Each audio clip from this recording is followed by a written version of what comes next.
चलो, कैसे हो सब लोग? हाँ, और क्या किया हमने लास्ट लेक्चर में, देख लिया आपने सबसे पहले?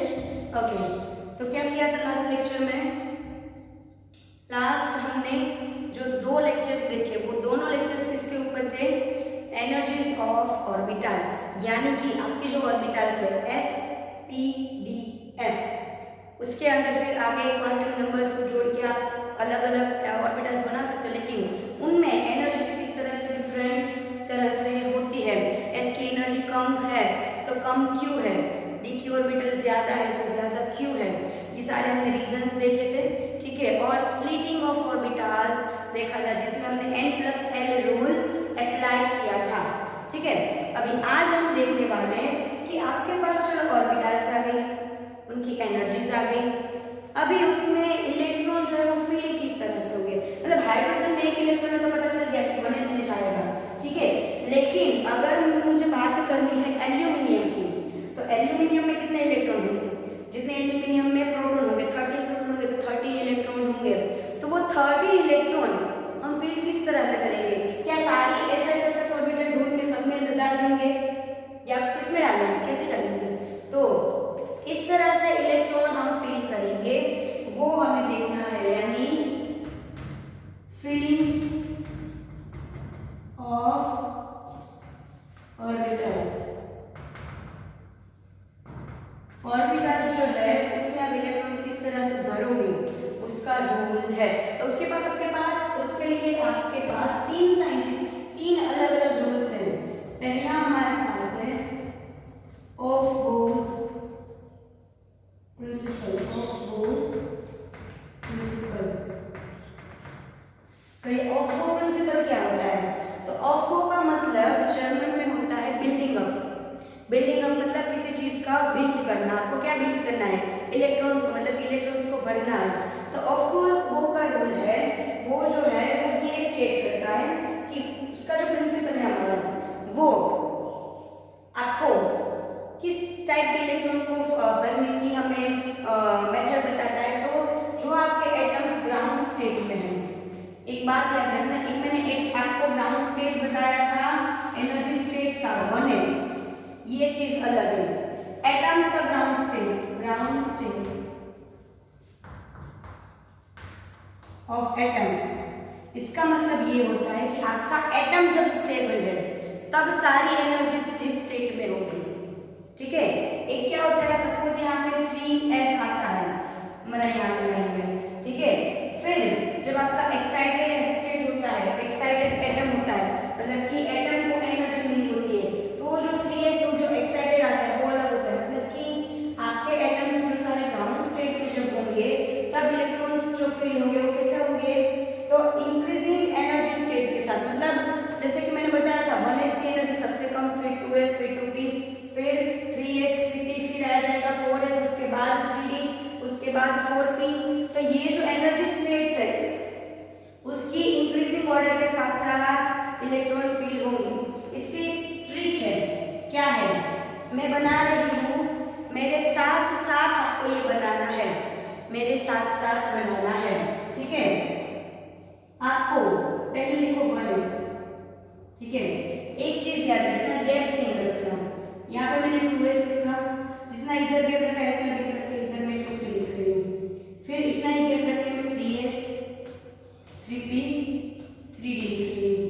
फिर 4s, 4p, गैप देखना सेम रखना है जितना हो सके। फिर 4s, फिर 5s, 5d, sorry 5p, 5d, 5s, 5 तक s में गए, अभी वापस से इस तरह से डिसेंडिंग में जाना है, यानी सिर्फ d तक।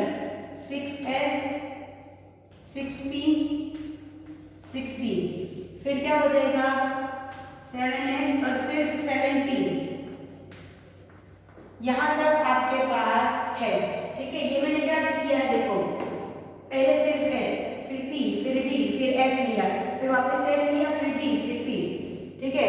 अभी सब में डिफरेंस सेम है, कोशिश करना ये गैप भी इसके जैसा ही है। मेरा नहीं रहा है, थोड़ा थोड़ा ठीक है लेकिन चलेगा, ठीक है। अभी क्या करोगे, यहां से एरो निकालो, तो सबसे पहले फिर इलेक्ट्रॉन किसमें जाएगा, सबसे पहला 1s में, फिर एक बीच में से एरो ऐसे ही जाएगा ऊपर, ठीक है, फिर वापस निकालो इधर, ठीक है, फिर ऐसे ही जाने दो, फिर इसमें लो, फिर क्या करोगे, ऐसे ही जाने दो, फिर इसमें लो, फिर ऐसे ही जाने दो, फिर इसमें लो, बीच के गैप में से लाइन निकालनी है, और आपको क्या करना है, जो क्रॉस में जो सारे, देखो ये 4 क्रॉस में है, ये 3 क्रॉस में है, जो क्रॉस में है ना एक दूसरे से उनको लेना है,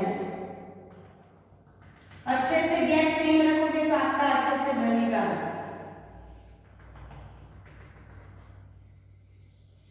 बन गया, सारे जो क्रॉस में थे, अभी ये एरो क्या मतलब दिखाता है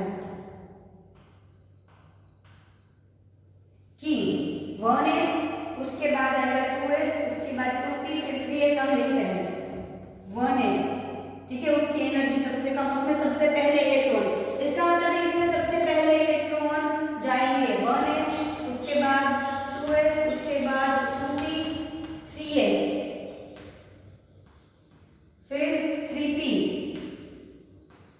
फिर 4s, 4s के बाद 3d, 3d के बाद 4p, 4p के बाद 5s, 5s के बाद 4d, 4d के बाद 5p, 5p के बाद 6s, 6s के बाद 4f, 4f के बाद 5d, 5d के बाद 6p, 6p के बाद 7s, 7s के बाद 5f, फिर 6d और लास्ट में 7p। ये क्या हुआ, पूरा इलेक्ट्रॉन फिलिंग का सीरीज मिला आपको, मतलब कि सबसे पहले इलेक्ट्रॉन 1s में जाएंगे, ठीक है, फिर 2s में, फिर 2p, फिर 3s, फिर 3p, समझ में आ गया, ये बनाना अच्छे से समझना है, जो जो क्रॉस में आ रहे हैं ना वो क्रॉस वाले पे आपको लाइन करनी है, ओके। पहले फटाफट से वीडियो पॉज करो, ये अच्छे से बनाओ, खुद से बनाना है, खुद से बनाओ, और ये सीरीज चेक करो कि सेम टू सेम सीरीज आपकी आ रही है या नहीं, 1s 2s 2p 3s 3p 4s 3d 4p 5s 4d 5p 6s 4s 5d 6d 7s 7f 6d 7d, ये सेम सीरीज आ रही है कि नहीं, चेक करो पॉज करके फटाफट।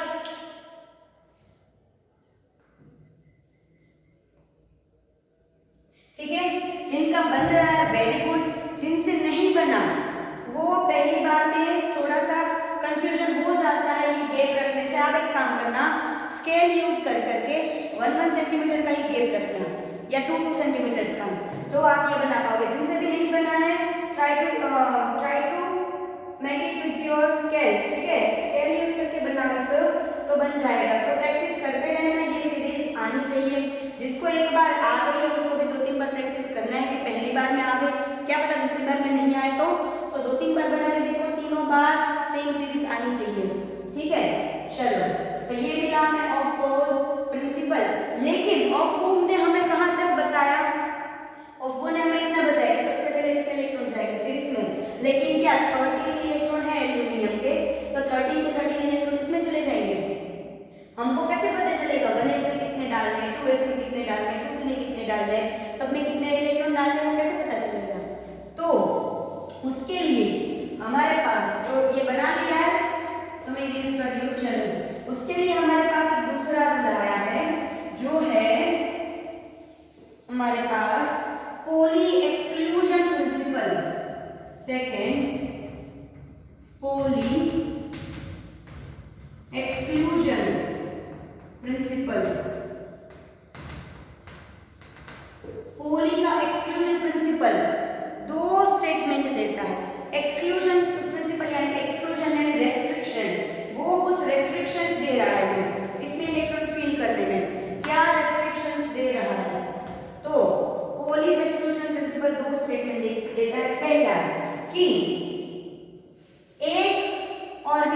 दिया ये 1s।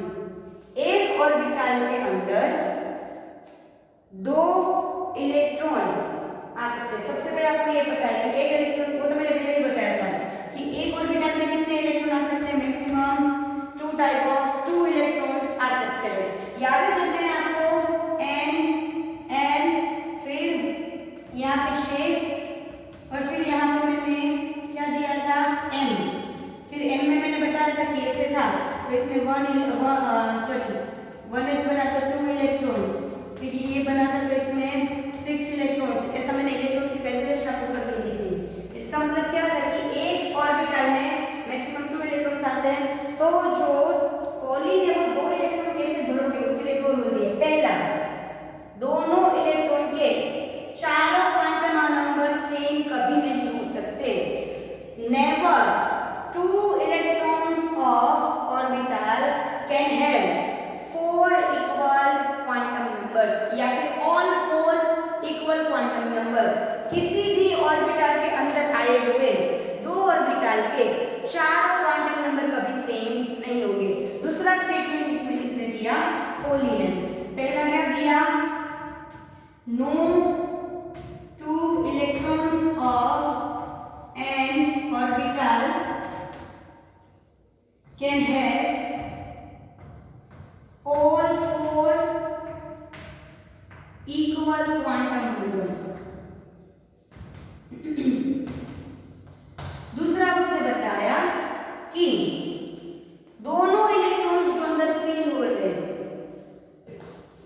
Both electrons in one orbital have always opposite spin.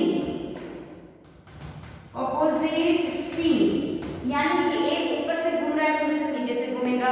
तो पहला उसने क्या बताया कि चार हमारे पास क्या है, NLMS, ये 4 आपके क्वांटम नंबर थे। उसमें से उसने दूसरा हमें बता दिया कि ये 4 सेम नहीं हो सकते, डिफरेंट कौन सा है, स्पिन। एक का स्पिन +1/2 होगा तो दूसरे का -1/2 होगा। ठीक है, दोनों की स्पिन की वैल्यू कभी सेम नहीं रहेगी, यानी ये 3 सेम हो सकते हैं, S जो है वो अलग होगा। तो पॉली ने हमें ये बता दिया। इसका मतलब क्या होगा, सपोज इस तरह से मैंने ब्रैकेट बना दी, ये मैंने ऑर्बिटल पर लिखा है, तो एक इलेक्ट्रॉन ऐसे ऊपर से घूम रहा होगा तो दूसरा इलेक्ट्रॉन ऐसे नीचे से घूमेगा। 2 इलेक्ट्रॉन अंदर है तो एक ऊपर से घूमेगा दूसरा नीचे से घूमेगा। तो ये पॉलीज एक्सक्लूजन प्रिंसिपल आपको पता चल गया कि कभी भी। और हाँ, और एक चीज कि 2 इलेक्ट्रॉन्स है, इसका मतलब क्या होगा, सपोज मैंने ले लिया 4p, p मतलब 3 ऑर्बिटल्स आती हैं। ठीक है, 3 ऑर्बिटल्स और 4p यहाँ से मैंने ले लिया 2p, चलो ठीक है, 3 ऑर्बिटल्स हो गए।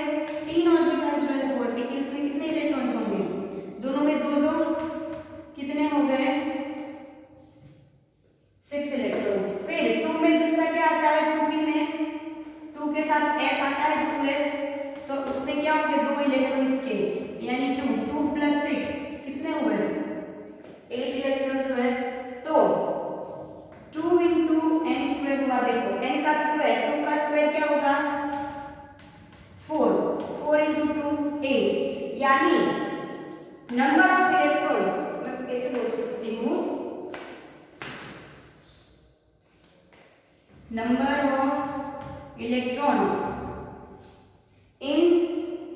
number of electrons in shell, maximum possible in shell is equal to 2n², यानी n शेल के अंदर ज्यादा से ज्यादा 2n² तक इलेक्ट्रॉन भर सकते हो, इससे ज्यादा एक इलेक्ट्रॉन नहीं भर सकते। समझ में आया, n शेल के अंदर ज्यादा से ज्यादा 2n² तक इलेक्ट्रॉन भर सकते हो।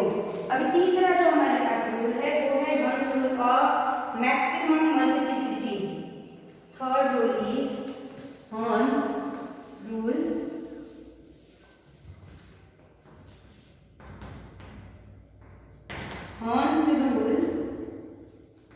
Of maximum multiplicity. अभी किसकी मल्टीप्लिसिटी,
इक्वल, फिर F में जो 7 आएंगे ऑर्बिटल्स -3 से लेकर +3 तक, उन 7 की एनर्जी भी क्या होगी इक्वल, यानी तीनों की एनर्जी इक्वल, 5 की एनर्जी इक्वल। तो जब एनर्जी इक्वल होंगी तो इलेक्ट्रॉन फीलिंग कैसे होगा कि आपके पास पहले यहाँ पे तीनों जगह पे एक एक इलेक्ट्रॉन होना चाहिए, उसके बाद अगर 4th इलेक्ट्रॉन आता है तो वो यहाँ पे आता है। समझ में आया?